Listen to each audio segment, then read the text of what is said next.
Okay, I started this video the other day, and it was going to be turned in on time, and I was on the road, and so I was going to put it on I used my roommate, she was riding with me, and she recorded me on my phone while I did this, and I tried to upload it, and it didn't work, and so now I realized that it didn't work last night, and I thought it did, so I had to redo it, so now I'm redoing it, so I'm sure it's not going to be as good as before. As you can see, I am in my car once again because I was on my way to school today and went to class and realized I hadn't done it. So yes, I'm in my car right now. And it's about to start raining. Anyways, about these journals that we had to read, I enjoyed them to a certain extent. The Caring Classrooms Academic Edge, I liked that one. I liked how the teacher incorporated all the students to be able to talk to each other and learn with each other. And I just really like how she gave them where they had their own opinion on it. When she told them to imagine that they were the kids in their story and what they would be talking about and stuff like that. That was interesting to me. And so the kids were arguing and having a good time discussing something that if you're just reading the book you would think of it was no importance, but she made it important.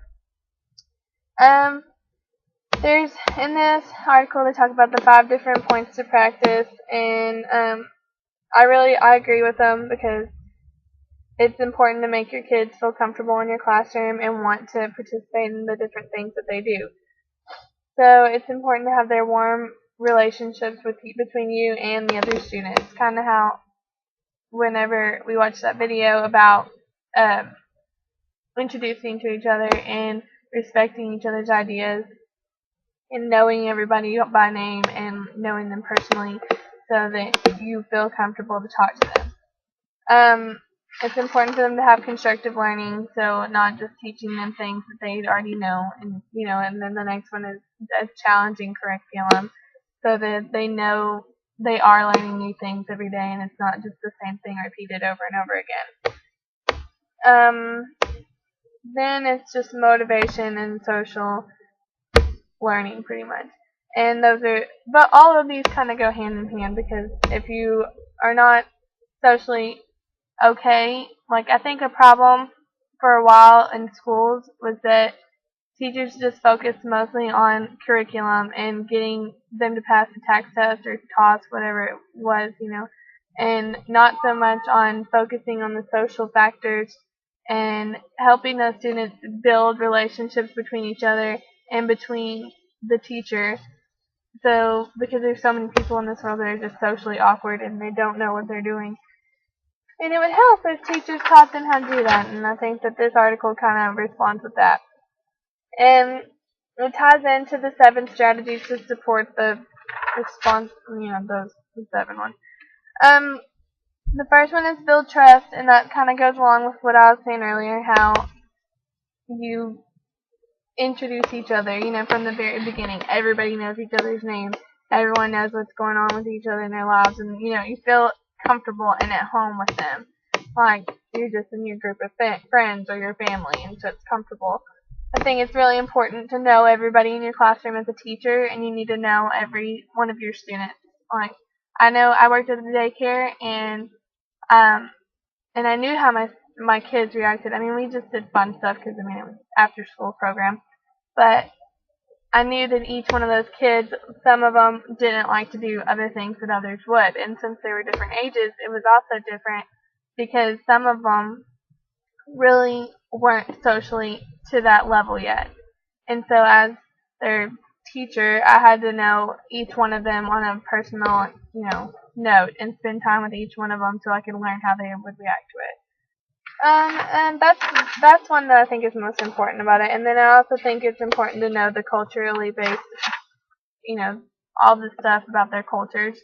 So if they don't speak a language, then I think it's really important to learn how to have that bonding time with that student and learn how to move each language, like comparing the differences between the languages. And I'm already at like almost 5 minutes, and so I'm going to hurry through this last one. This letter to Stacy I think was pretty interesting.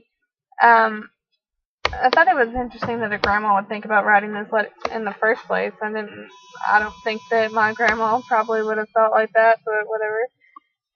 I think it's interesting that she, first of all, that she was just 18 months old and pulled out a pencil and started drawing and writing on a paper like she knew what she was doing. Weird.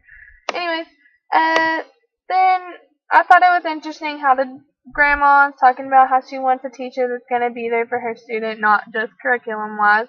And I think this is mostly what people are talking about nowadays. It's not just about, government-wise, it's all about passing the test. But I think teachers and parents and grandparents are focusing more about on like learning how to like to write and like to want to read and learn. And everyone's so worried it's getting so technology based that it's not going to be like that anymore. Except, they have the things to learn how to read and stuff like that that's helpful. But I don't really know. I think at this point I'm just blabbering. So I think that it's time for me to call it quits. I personally agree with all of these articles. I think they're interesting, and I think that they all tie in together, mostly about the social aspect of it. Yeah, so, see y'all in class.